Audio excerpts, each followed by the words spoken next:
Romanos capítulo 1 versículo 3 dice así: acerca de su Hijo, nuestro Señor Jesucristo, que era del linaje de David según la carne,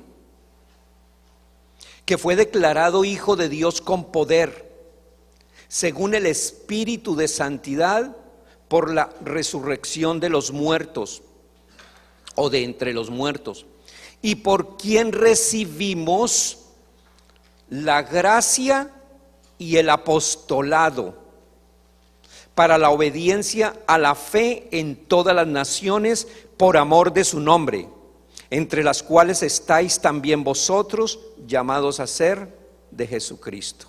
Diga conmigo: gracia y apostolado. Según este versículo, nosotros recibimos la gracia y el apostolado para que obedezcamos a la fe de nuestro Señor Jesucristo.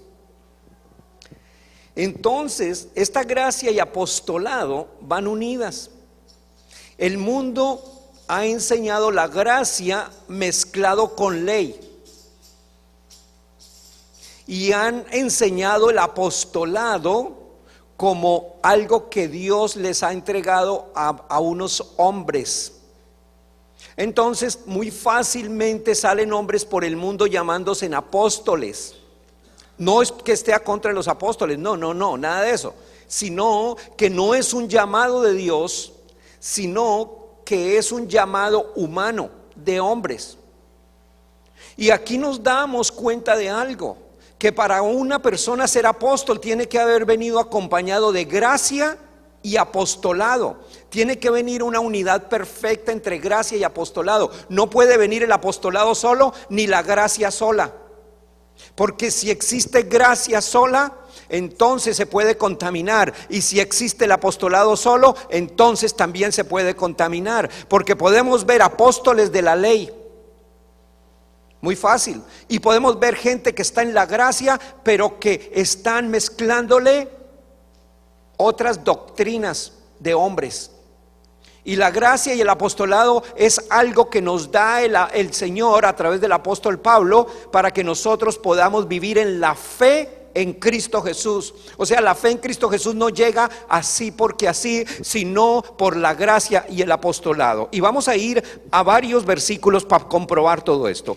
Primera de Corintios 15, versículo 3 al 11, donde el apóstol Pablo nos habla por qué esa gracia y apostolado viene a través de él. ¿Por qué viene a través de este apóstol? ¿Por qué no vino a través de Juan? No vino a través de Pedro, no vino a través de Santiago, no vino a través de ninguno de los apóstoles, sino que vino a través únicamente del apóstol Pablo. Y dice así la palabra: porque primeramente os he enseñado lo que asimismo recibí. O sea, el apóstol nos viene a decir: yo estoy enseñando algo que ya recibí, que Cristo murió por nuestros pecados conforme a las Escrituras, y que fue sepultado y que resucitó al tercer día conforme a las Escrituras. Y aquí viene una pregunta muy grande: ¿quién le enseñó al apóstol Pablo esto? Si el apóstol Pablo no estaba en el momento de Jesucristo, él estaba metido en la ley, él estaba combatiendo a los cristianos, él no sabía nada del cristianismo. El cristianismo era algo secreto, era algo que solamente lo sabían los que seguían a Jesucristo, pero nadie más sabía. Entonces Pablo viene y nos enseña esto, y dice en el versículo 5: y que apareció a Cefas y después a los 12. Cefas es Pedro. Después apareció a más de 500 hermanos a la vez, de los cuales muchos viven aún y otros ya duermen. O sea, ya habían muerto muchos de ellos, porque cuando escribió el apóstol Pablo esto, ya habían pasado unos 40 años después de la resurrección de nuestro Señor Jesucristo. Dice: después apareció a Jacobo, después a todos los apóstoles, y al último de todos como a un abortivo, O sea, el apóstol Pablo está diciendo, mire acá a quien se le presentó por última vez, me apareció a mí. O sea, el apóstol Pablo se consideraba un abortivo. ¿Saben lo que es un abortivo?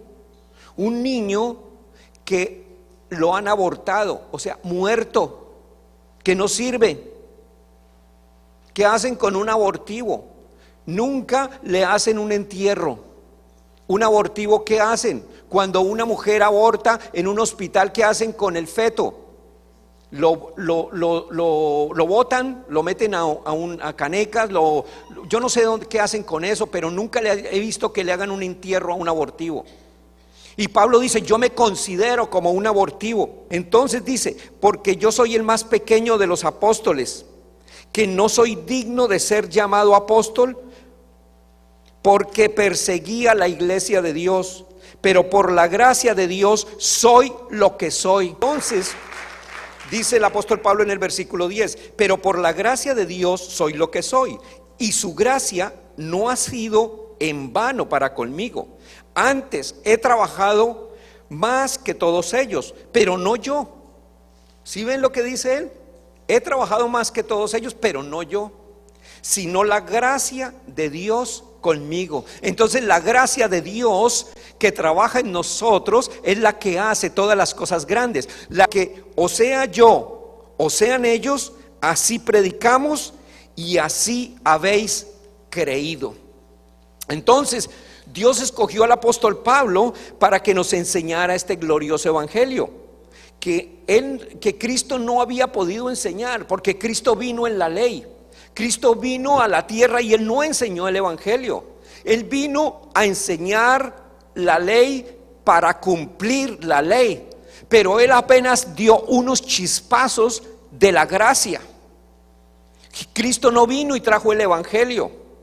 En ese momento que Él estuvo acá, Él no lo trajo. Él después, por eso usó a un hombre para revelarle el evangelio, lo que Él traía para el mundo, pero lo que tenía que traer de una manera sobrenatural, no de una manera natural. Por eso cuando Él estuvo acá, Él sacó demonios, Él sanó enfermos, pero ese no es el evangelio. Esa era el cumplimiento de la ley. La ley era esa: si yo cumplo la ley puedo hacer un milagro, si yo cumplo la ley puedo sacar un demonio, si yo cumplo la ley puedo hacer esto, puedo hacer lo otro. Cristo vino, cumplió la ley y lo hizo, pero cuando Él se fue y cumplió la ley, Él terminó con la ley y nos dejó los milagros ya hechos. Ya todo está hecho, ya tú estás perfecto, estás completo en Él. Lo único es que tú tienes que entender que tú eres un milagro de Dios y que todo lo que tú hagas en esta tierra eres guiado por Dios. Y cuando tú crees que tú eres un milagro, tú le puedes declarar a una persona: levántate y sé sano. ¿Por qué? Porque tú sabes que tú eres un milagro para esa persona.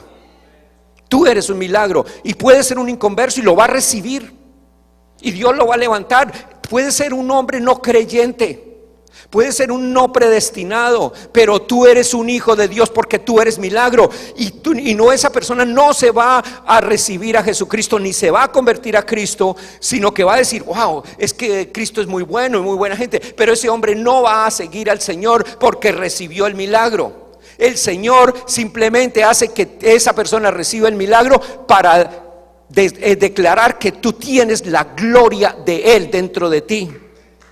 Eso es la parte más poderosa, hermanos, que existe en nosotros. Pero sigamos acá. Entonces dice Juan 16:12, porque el Señor no vino a darnos. Por eso Él le dijo, mire cómo le dijo Él a los apóstoles. Les dijo, Juan 16:12, aún tengo muchas cosas que deciros, pero ahora no las podéis sobrellevar. O sea, les dijo: yo he venido, pero ustedes no pueden entender nada de lo que yo les voy a hablar, por eso no les voy a dar nada. Pero cuando venga el Espíritu de verdad, Él os guiará a toda verdad, porque no hablará por su propia cuenta, sino que hablará todo lo que oyere, y os hará saber las cosas que habrán de venir. Él me glorificará, porque tomará de lo mío y os lo hará saber. Todo lo que tiene el Padre es mío, por eso dije que tomará de lo mío y os lo hará saber. El Espíritu de gracia. Mire cómo vuelvo a repetir esa parte. Dice el versículo: pero cuando venga el Espíritu de verdad. ¿Cuál es el Espíritu de verdad? Es el Espíritu de gracia, el Espíritu que el Señor le entregó. Es la manera, la expresión como el Señor tenía que venir a predicar el Evangelio. Como Él no podía ya regresar a la tierra nuevamente en carne y hueso, entonces Él usó a un hombre llamado Pablo para venir a enseñarnos a nosotros este glorioso Evangelio.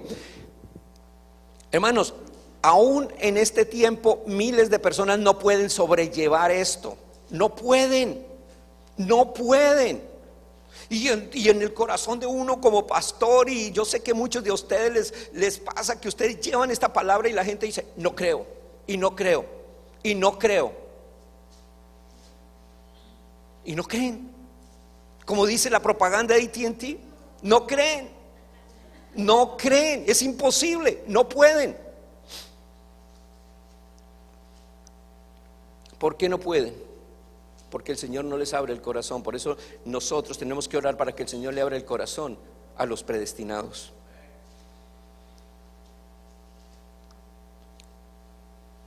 Segunda de Corintios 12:2. Esta mañana en Sacramento prediqué sobre este versículo, porque el mismo apóstol Pablo dice: mira, lo que yo aprendí del Señor es tan difícil. Dice: conozco a un hombre en Cristo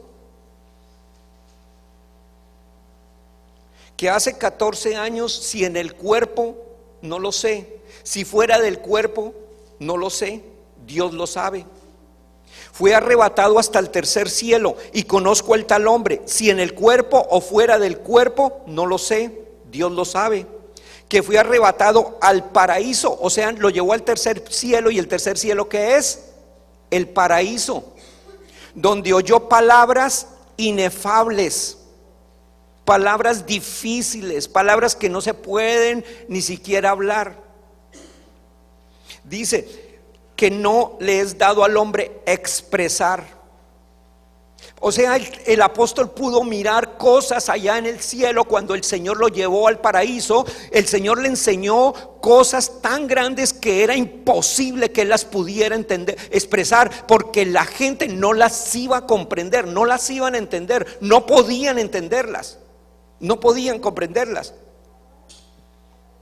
Mire, hermanos, para el apóstol Pablo fue tan difícil, para el apóstol Pedro fue tan difícil entender lo que Dios le había entregado a Pablo, porque nosotros tenemos que mirar la Biblia y entender la Biblia. Y hay gente que me dice: sí, pero es que el apóstol Pedro bautizó en el Nuevo Testamento en el nombre de Jesús, y se echaron fuera demonios, y se hizo esto y se hizo lo otro. Claro, él lo hizo porque era lo que él traía acostumbrado. Él venía de la ley, yo vengo de la ley, y yo sigo continuando con lo que yo aprendí, porque no había recibido la revelación que recibió el apóstol Pablo. Entonces, es como si cuando tú vienes de México, tú sigues comiendo las mismas cosas que comías en México, porque tú todavía no has llegado a ese restaurante tan bueno que hay en la esquina, y donde te dan una pasta especial, y donde te hacen una comida internacional. Sigues comiendo lo mismo hasta que descubres ese restaurante y dices: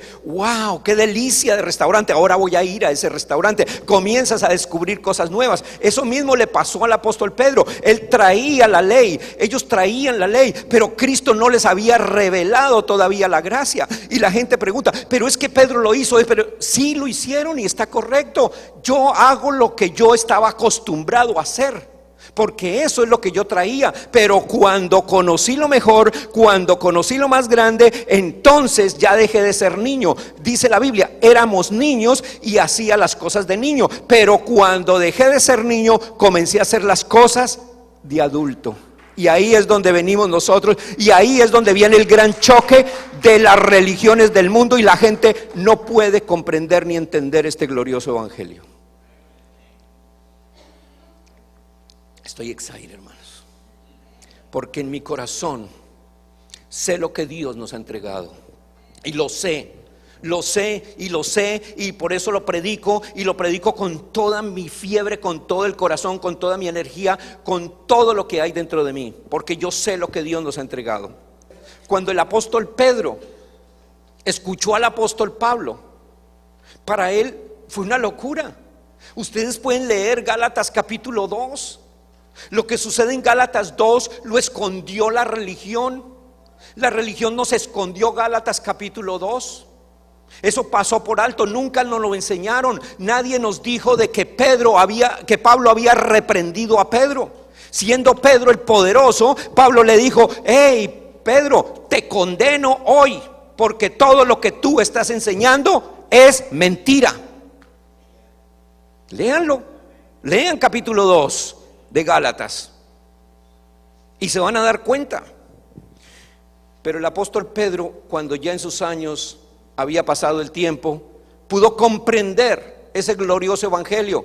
Y en Pedro capítulo 3, en la segunda de Pedro capítulo 3, en el versículo 15, aquí es donde el apóstol da a entender lo que era el apóstol Pablo. Y mire cómo dice, en el versículo 15 dice: y tened entendido que la paciencia de nuestro Señor es para salvación, como también nuestro amado hermano Pablo, según la sabiduría que le ha sido dada, os ha escrito casi en todas sus epístolas, hablando de estas cosas, entre las cuales hay algunas difíciles de entender. Imagínese Pedro diciendo difícil, o sea que Pedro no las había entendido. Si para él fueron difíciles de entender, imagínese para el resto del mundo. Dice: las cuales los indoctos e inconstantes tuercen, como también las otras escrituras, para su propia perdición. Que eso es lo que hemos estado escuchando por años. Hemos estado escuchando ley, ley, ley, porque al hombre lo único que le ha importado, he visto es ahora que estoy y que el Señor me ha traído esta gracia, he estado investigando, he estado analizando, he estado buscando, y me he dado cuenta que la mayoría de los predicadores, no todos, porque hay grandes hombres de Dios, pero la mayoría de los predicadores lo único que han buscado es poder, fama y dinero. Y hay una pregunta: ¿por qué es tan difícil que la gente pueda entender este evangelio? ¿Por qué es tan difícil? Yo me he hecho esa pregunta: ¿por qué es tan difícil? ¿Por qué no? Es que no puedo entenderlo, no puedo comprenderlo. ¿Por qué es tan difícil? ¿Sabe por qué? Porque nos enseñaron un pacto contrario. Nos enseñaron el antiguo pacto. Entonces la gente espera todo del antiguo pacto, y de pronto nos dan chispazos del nuevo pacto, nos dan 2, 3 versículos del nuevo pacto y dicen que están predicando gracia. He escuchado aquí muchos hermanos que me dicen: pastor, miren a Dante Gebel, y perdonen que se los diga, a Dante Gebel, a Julano de tal, está hablando de gracia. ¿Qué gracia? Me puse a mirar a eso. Gracia no, es un chispazo de gracia el día que tú escuchaste esa prédica, pero mire todo lo que están haciendo, es pura ley, dinero, poder y todo esto. Así que hermanos, si Dios me pone aquí en este púlpito es para desenmascarar cosas también, para que ustedes no caigan en semejantes errores. Crean en la palabra de Dios, crean en la Biblia, crean lo que, y no me crean a mí tampoco. No crean lo que yo les digo acá, sino que vayan y compruébenlo con la palabra del Señor. La Biblia dice: la fe viene por el oír, y el oír la palabra de Dios. O sea que la fe tuya no viene por leer la Biblia, sino por el oír la palabra de Dios. Pastor, entonces no vuelvo a leer la Biblia. No, tienes que irla a leer, porque tú tienes que comprobar que lo que ese hombre te dijo está cierto y está en la Biblia. Entonces primero lo oyes y después lo compruebas, y no lo que la mayoría hace, que oyen y nunca más vuelven a leer la Biblia. No le creas a ningún predicador, sea quien sea. El apóstol Pablo dijo: aún si yo o uno de nosotros envía una carta, o un ángel del cielo se te presenta y te va otro evangelio, sea que maldito, anatema, dijo el apóstol Pablo, aún sea yo. Entonces, hermanos, no le crea a ningún hombre, no importa quién sea. Si tú vienes hoy acá y tú ves esta palabra de Dios, es porque el Señor te está enseñando. Pero después de que termine esta enseñanza, escribe todos los versículos y vea la Biblia y comprueba si lo que yo estoy diciendo es cierto o no es cierto. Ese es el verdadero evangelio, esa es la verdadera palabra que nosotros tenemos que entender. Entonces, ¿por qué es tan difícil? Romanos capítulo 10, versículo 3.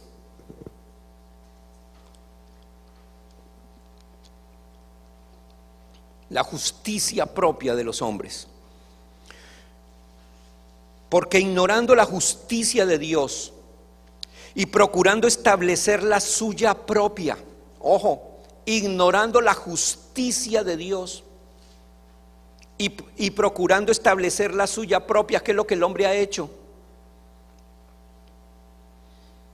no se han sujetado a la justicia de Dios, porque el fin de la ley es Cristo, para justicia a todo aquel que cree. Entonces está diciendo, ignoraron la justicia de Dios. ¿Por qué ignoraron la justicia de Dios? ¿Por qué la ignoran? Porque la Biblia dice que cuando se acabó la ley vino la justicia de Dios. Entonces todo aquel que predique ley, que siga ley, que vive en el Antiguo Testamento, ese está falseando la palabra de Dios, porque no está viviendo por la justicia de Dios. Hermanos, esto es poderoso, esto es profundo. Pero ustedes son maduros en la fe. Por eso el Señor me ha puesto esta palabra, porque no creo que la iba a dar así tan fácil. Entonces el nuevo pacto, hermanos, cambió de sacerdocio. En el antiguo pacto se necesitaba un sacerdote que orara por ti, un sacerdote que pidiera perdón por ti, un sacerdote que recibiera las ofrendas por los pecados. Y se necesitaba el sacerdote. Y teníamos que ir muchas veces. Si ustedes estuvieron, algunos de los que estuvimos en la iglesia tradicional, íbamos a un confesionario donde un hombre le decíamos: perdóname, Padre, porque ayer me emborraché. Y te mandaba a rezar 3 Padre Nuestros y 10 Ave Marías y te decía: ya todo está perdonado. Un hombre perdonando los pecados de un hombre, no. El que perdonó los pecados de nosotros se llama Jesucristo y lo hizo en la cruz del Calvario. Ningún hombre tiene poder sobre esta tierra, porque el único sacerdote es Jesucristo. Hubo un cambio de sacerdocio. Hubo un cambio de sacerdocio. Y si hay cambio de sacerdocio, el Antiguo Testamento decía que cada sacerdote traía y tenía que explicar la ley. O sea, el sacerdote tenía que venir y explicar la ley. Ahora Jesucristo es sumo sacerdote según el orden de Melquisedec, y Él trajo su propia ley. ¿Cuál fue su propia ley? La ley del Espíritu Santo, que grabó en nuestros corazones. Ya tú no tienes que vivir por esas tablas, no tienes que vivir por ese Antiguo Testamento. Tú tienes que vivir por la ley de Dios que ha sido grabada en tu corazón. Y ya por eso Él te declaró santo, puro, perfecto, porque Él lo hizo en la cruz del Calvario.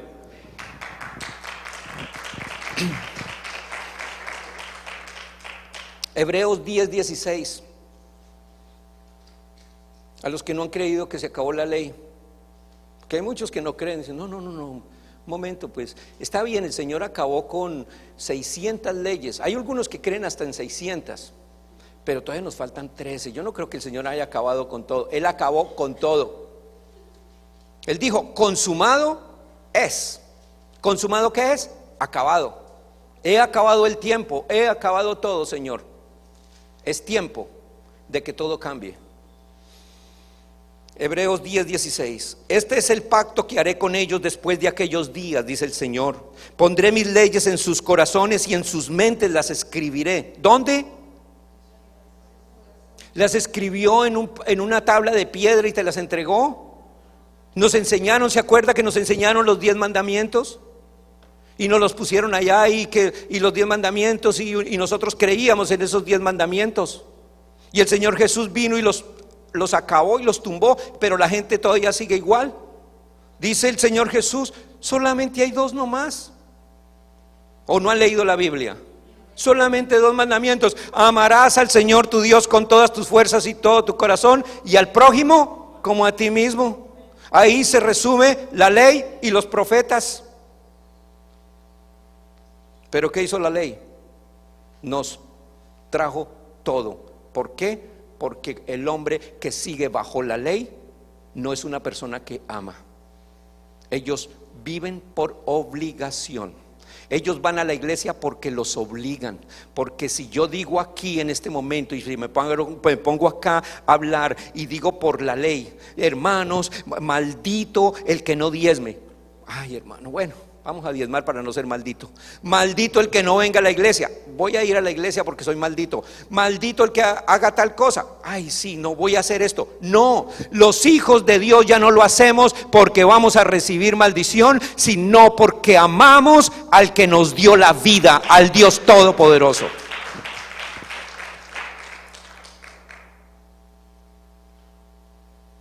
Hermano, para el mundo religioso es muy difícil entender esto. Ya lo hice, ya lo he comprobado con cantidad de hermanos, con cantidad de personas, gente que ha venido a la iglesia y de un momento, no, yo no creo eso, no creo. Y les voy a dar las verdades que dicen que no creen, a ver si no están en la Biblia. Si no están en la Biblia, está bien. Ojalá que les hagan llevar este CD. La primera: Dios nos bendijo con toda bendición. Aquí voy a hacer un repaso de todo lo que he enseñado.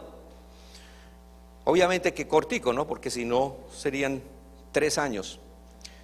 Dice Efesios 1:3: bendito sea el Dios y Padre de nuestro Señor Jesucristo, que nos bendijo con toda bendición espiritual en los lugares celestiales.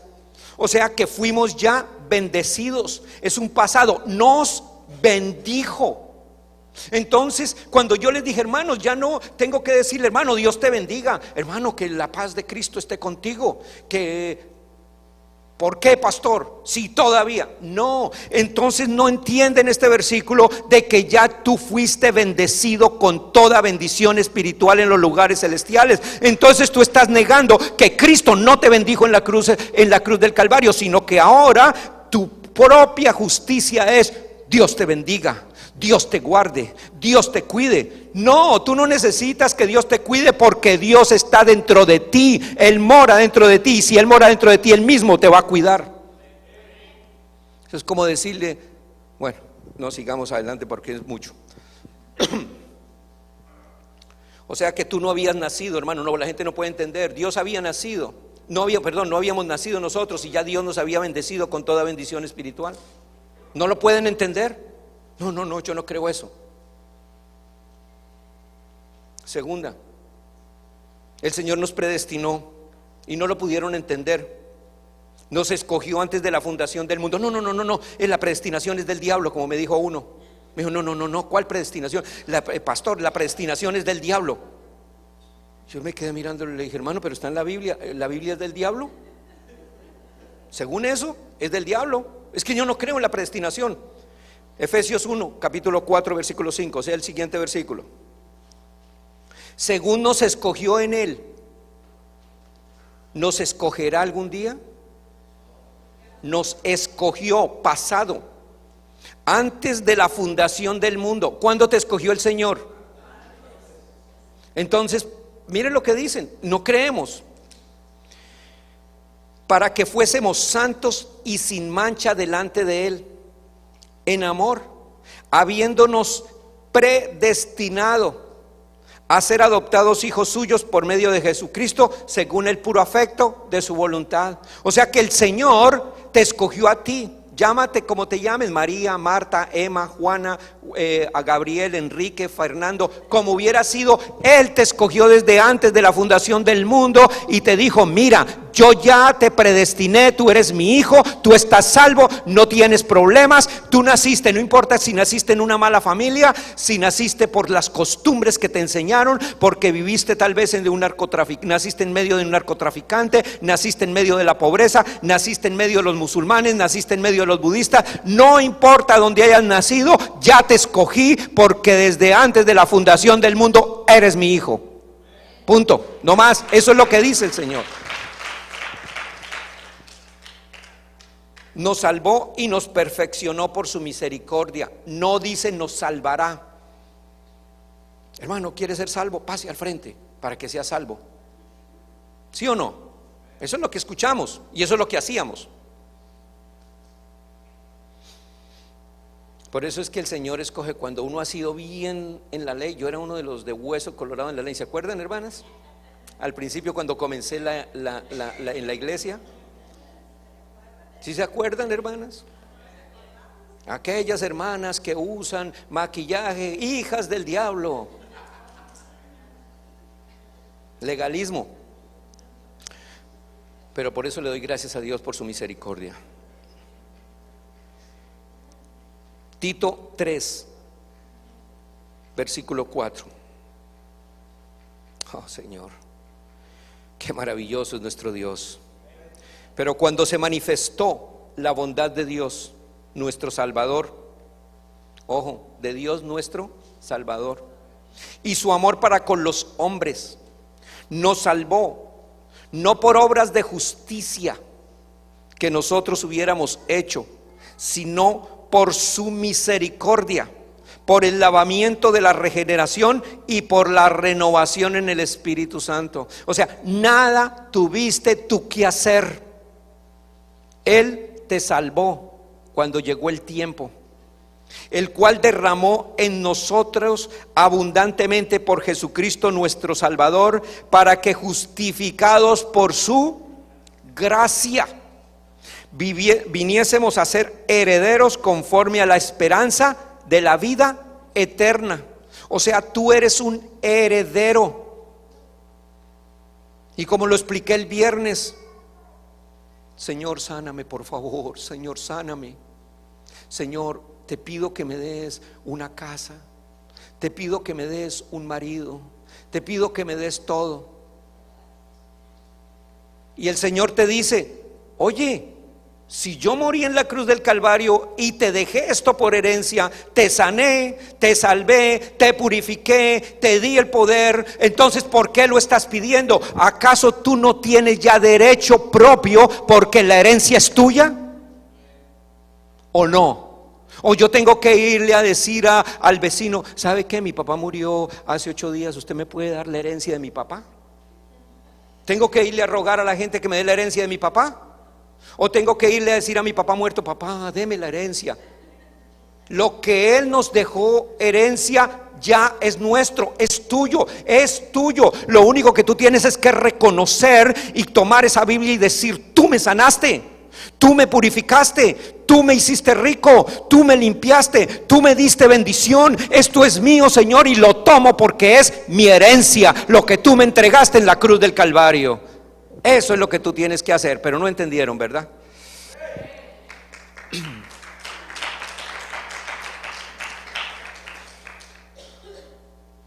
En la cruz del Calvario nos declaró perfectos. No pueden entender eso. Pastor, ¿cuál perfecto? Yo, si soy esto, soy lo otro. O no escuchamos esas palabras. Es que yo soy lo más, yo soy un, como dicen, hasta una canción sacaron. ¿Cómo es? Que soy un gusano. Escuchaba uno que dice: gracias, Señor, porque yo era una piltrafa. Gracias, Señor, porque yo era una basura. Hebreos 10:14.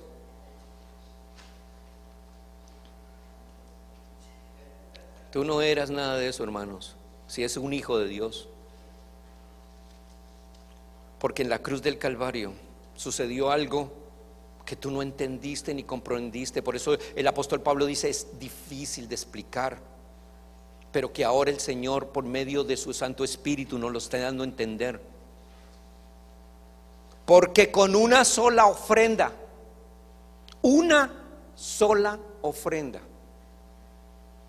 ¿qué fue lo que hizo Jesús en la cruz del Calvario?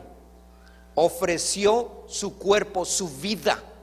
Una sola ofrenda. No tuvo que hacer 10 ofrendas ni 20 ofrendas, una sola ofrenda. Dice: porque con una sola ofrenda hizo, no dice hará, hizo perfectos para siempre a los santificados.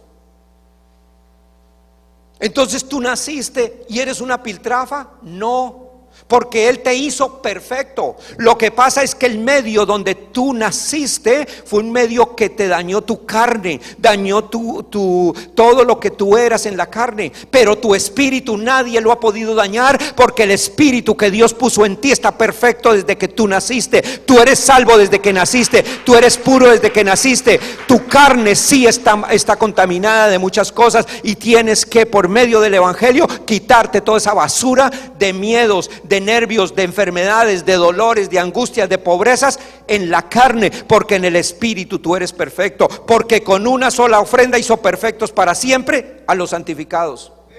O sea, tú no eres cualquier basura, hermanos. Pero la religión te dijo: pecadores, pasen al frente. No le dijeron basura porque les daba pena, pero más o menos nos dijeron lo mismo. Otra verdad que tampoco han querido aprenderla y que les duele: nos libró de la potestad de las tinieblas y nos llevó a vivir a lugares celestiales. ¿Cómo? ¿Yo? ¿Dónde? ¿Que nos libró de las tinieblas? ¿Pero cuándo? ¿Cómo así de las tinieblas? Si es que yo estoy viviendo allá. A ver, venga para acá, hermano, te vamos a sacar de las tinieblas. A ver, venga para acá, a ver.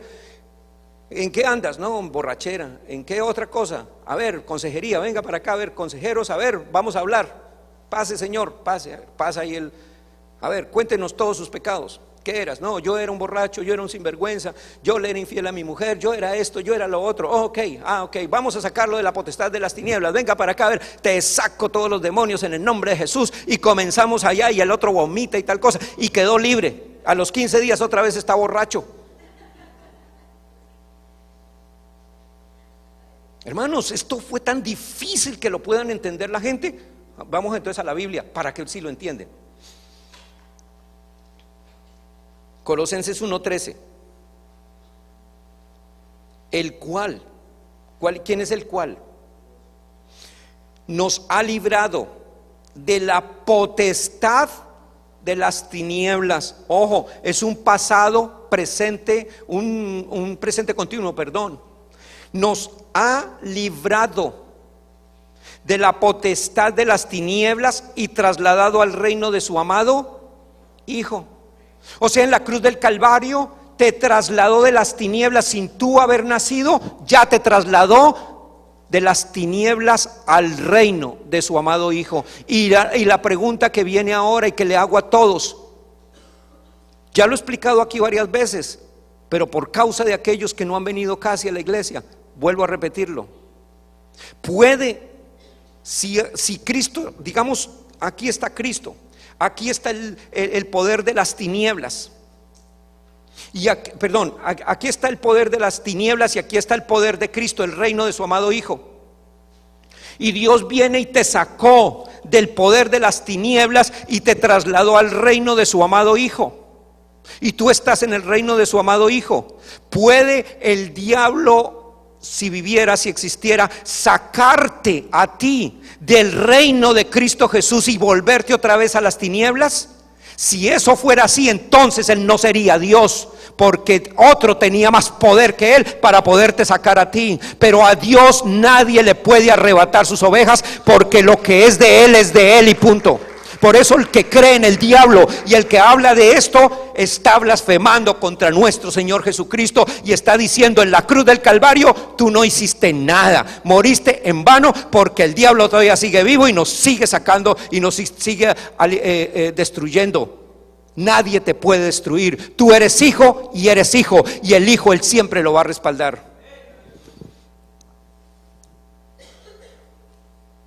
Pastor, ¿y dónde está eso?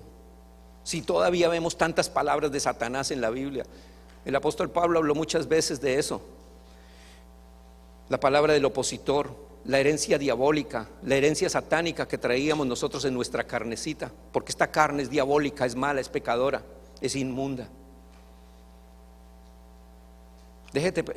Métete solito por allá 5 días en un lugar, a ver cómo sale, a ver cómo comienza esa mente a cavilar. Le hablo a los varones, pero las mujeres pueden durar más.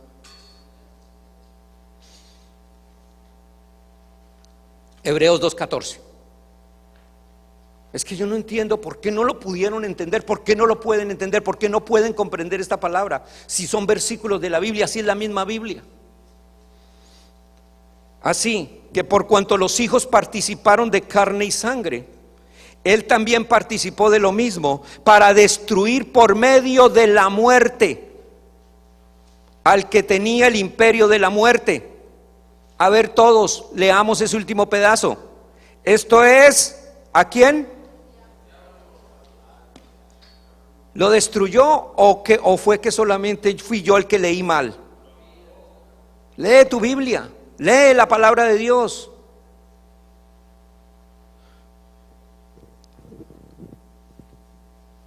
Lo acabó, lo destruyó. Cantamos muchas veces, el diablo está pisado, pisado, pisado. ¿Se acuerdan? Y está pisado, y uno escuchaba eso, y cuando llegábamos de los retiros, y el diablo está pisado y lo tengo bajo mis pies. Y al ratico el diablo se levantó, y comenzaban ya llenos de problemas y de situaciones difíciles. O está pisado o está resucitado. Y la gente lo resucitó y lo siguen resucitando. Entonces no pueden entender lo que el pastor Hurtado les está enseñando por medio de la palabra de Dios. Porque el pastor Hurtado está blasfemando, está diciendo que el diablo fue destruido, pero la Biblia no dice que él fue destruido.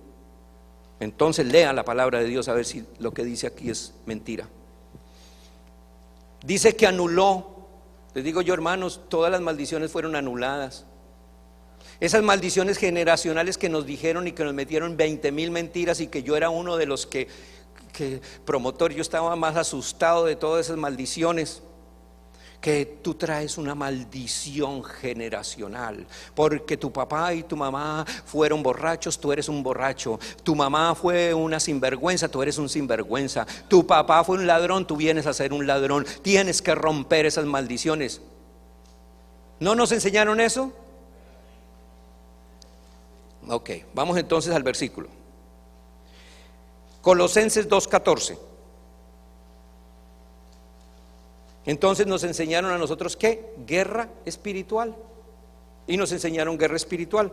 Dice, anulando el acta de decretos que había un acta de decretos contra ti, que nos era contraria, quitándola de en medio y clavándola en la cruz, y despojando, ojo, los despojó. ¿Por qué le quieren volver otra vez a dar a las potestades y al de las tinieblas? Dice, y despojando a los principados y a las potestades, los exhibió públicamente, triunfando sobre ellos en la cruz. Los despojó. Entonces, ¿quién eres tú para que les vuelvas a dar otra vez los poderes? La gente le está dando el poder a un diablo que no existe. Todo lo que hacen se lo quieren adjudicar a un diablo que no existe. Mira tu debilidad en la carne y entréguesela al Señor, porque esa es tu carne, es tu debilidad, es la debilidad que tienes en la carne. No es ningún demonio, es tu carne. Pero la Biblia dice que donde sobreabundó el pecado, sobreabundó la gracia. Y el Señor Jesús lo dijo muy claramente, el apóstol Pablo: bástame tu gracia, porque tu poder se perfecciona en mi debilidad. Mientras que tú sigas este evangelio, mientras que tú sigas esta palabra, esas debilidades se van quitando de ti, se van quitando, se van anulando poco a poco. Pero si tú sigues en la ley, la debilidad se aumenta. Eso es comida, la ley es comida para la debilidad. La gracia es el antídoto para la debilidad. Así, ¿sí entendieron lo que es la gracia? Nos dijo que nadie podía condenarnos. Hermano, estoy dando un repaso de 3 años. Romanos 8, versículo 1 al 4.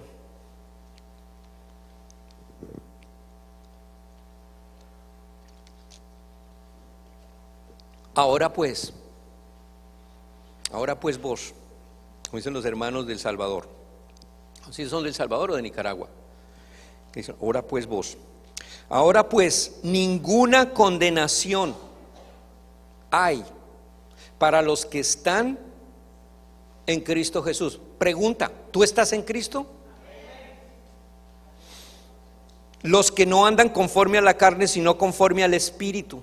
Pastor, pero es que yo no vivo conforme al Espíritu, sino que yo estoy conforme a la carne, porque yo soy muy carnal, muy débil. Mentiras. ¿Sabe qué es vivir en la carne? Vivir en la carne es vivir bajo la ley, porque la ley fue hecha para la carne, pero la gracia fue hecha para el Espíritu. Cuando tú caminas en el Evangelio de Jesucristo, tú caminas en el Espíritu Santo de Dios. Cuando tú caminas en este verdadero Evangelio, tú estás en el Espíritu. No importa que tú tengas debilidades en tu carne, las debilidades las vas a tener. Lo que pasa es que el domingo nos vestimos muy lindos y venimos a la iglesia y somos santos, pero hay a ver que alguien nos mire o nos vigile todos los días para ver si no tenemos debilidades. Ni tu mujer lo sabe, ni tu marido lo sabe, ni nadie lo sabe, porque son tus debilidades y no tienes necesidad de que se las esté contando a nadie. Dios las conoce, Dios conoce lo que hay dentro de ti. Pero si tú amas el Evangelio, el Señor te va quitando esa debilidad que te va a llevar a un fracaso y te va a dar la victoria total.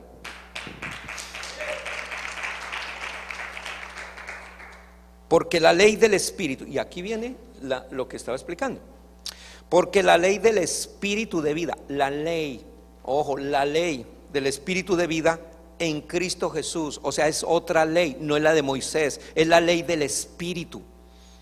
Me ha librado de la ley del pecado y de la muerte, porque lo que era imposible para la ley, o sea, para la ley de Moisés, era imposible por cuanto era débil por la carne. Si entienden ahora lo que los que les estaba explicando, si alguno estaba dudando de que el pecado es por causa de la ley, aquí lo dice: Dios enviando a su Hijo en semejanza de carne de pecado, y a causa del pecado condenó el pecado en la carne, lo condenó. Ya voy a explicar eso un poquito, porque yo sé que muchos lo saben, pero otros no. Para que la justicia de la ley se cumpliese en nosotros, que no andamos conforme a la carne, sino conforme. Entonces, ¿tú en qué andas? ¿Conforme a qué? A ver, díganlo. Tú andas conforme al Espíritu, tú no andas conforme a la carne. ¿Sabe qué hizo el Señor? El pecado estaba en el mundo. En Ezequiel dice que el pecado lo quitó en un solo día, quitará el pecado del mundo. Y le dio una cárcel. Le dio una cárcel al pecado y le dijo: pecado, pues ya ahora te voy a quitar del mundo, pero ahora te voy a poner en una cárcel y te voy a condenar en esa cárcel. Allá vas a estar condenado en esa cárcel. Vamos a repetirlo. Dice, vamos a repetir el versículo para que puedan entender. Vamos a ir al versículo 3, Romanos 8:3. Porque lo que era imposible para la ley, por cuanto era débil por la carne, Dios, enviando a su Hijo en semejanza de carne de pecado, y a causa del pecado condenó al pecado. ¿En dónde? Entonces, ¿qué es nuestra carne? Yo les hice un ejemplo acá cuando les di la clase a los hermanos. Un hombre cae en desgracia porque robó. Lo llevan a la cárcel. ¿De dónde? De Santa Rita, digamos que es la que tenemos acá, o San Quintín, o bueno, cualquier cárcel. Lo llevan allá. El hombre quedó condenado, ¿verdad? Pero allá puede hacer mal. Él puede seguir haciendo mal allá. No lo va a hacer al mundo exterior, pero sí se lo hace a los otros presos, ¿verdad? Puede robar allá, robarle a otro preso. Puede seguir, si era un adúltero, allá puede usar a violar a los otros, si era un violador, lo que hubiera sido. Pero él no puede hacerle daño a los de afuera. ¿Por qué? Porque está condenado.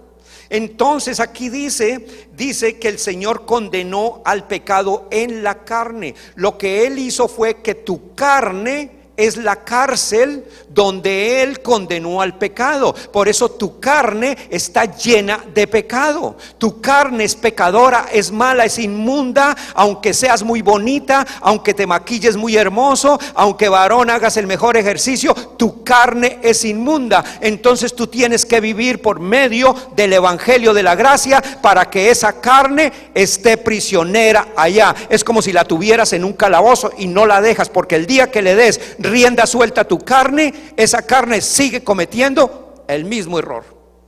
El día que el Espíritu Santo se vaya de tu vida, olvídese, porque por más santo o santica que sea, comienzas a hacer las peores fechorías, las peores maldades. ¿Entendieron? O sea que, hermanos, o somos o no somos, o somos hijos o no somos hijos. Y la última, nos declaró que si seguíamos esta gracia y verdad, no seríamos pobres. Y el versículo todos lo conocemos. Él nos dijo: si ustedes siguen la gracia, ustedes van a reinar en vida, van a reinar. Segunda de Corintios 8:9.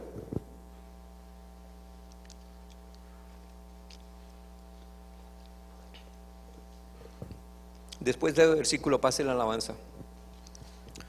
Porque ya conocéis la gracia de nuestro Señor Jesucristo. ¿La qué? La gracia. Repita conmigo: la gracia de nuestro Señor Jesucristo, que por amor a vosotros se hizo pobre, siendo rico, para que vosotros con su pobreza fueseis. No podemos entender eso. Yo sé que si ustedes sí lo entienden, pero le digo a las personas que no han podido entender esto: no pueden entender este evangelio de la gracia tan poderoso, un evangelio de poder, un evangelio que Dios nos entregó, pero que queda en medio de mentes religiosas, mentes que no quieren liberarse, mentes que quieren vivir todavía bajo la esclavitud. Hermanos, si tú dudas de la gracia de nuestro Señor Jesucristo, es porque tú o eres duro de cerviz, o no eres hijo. Una de las dos.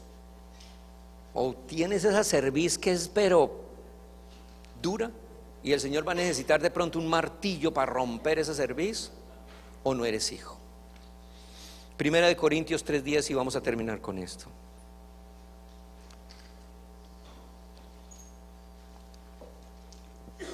¿Por qué el apóstol Pablo nos dice todo esto?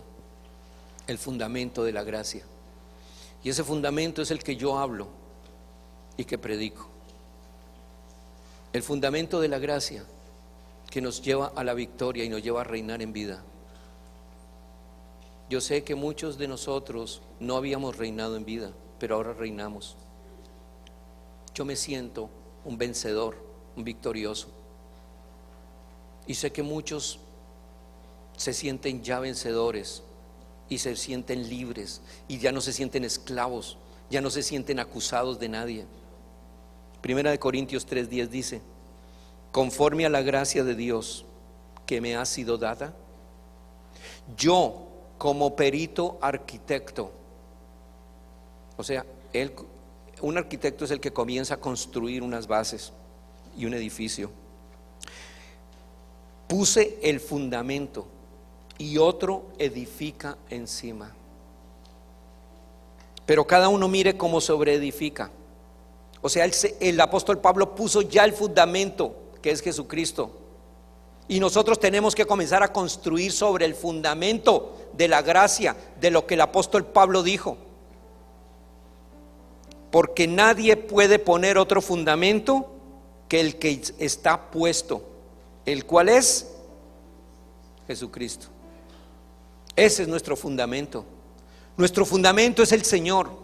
Nuestro fundamento es la gracia. Nuestro fundamento es el que murió y resucitó. Nuestro fundamento es el resucitado, el que reina y vive por los siglos, el que mora en tu corazón, el que vino un día a vivir dentro de ti. el que te salvó y te purificó antes de la fundación del mundo, el que destruyó al diablo, el que destruyó todo poder de las tinieblas, el que nos dio una libertad total. Él es el que merece toda la gloria, no los hombres, no los pastores, no los apóstoles. Nadie en el mundo merece la gloria, sino el único que merece la gloria es Jesucristo. Vamos a ponernos de pie, vamos a adorar a nuestro Dios, vamos a alabar y a glorificar al Señor. Y si ese hermano tiene ese chofar, aunque es de la ley, no importa, ahora lo transferimos a la gracia en el nombre de Jesús y declaramos que ese chofar suene ahora, no como símbolo del Antiguo Testamento, sino como símbolo de la nueva victoria.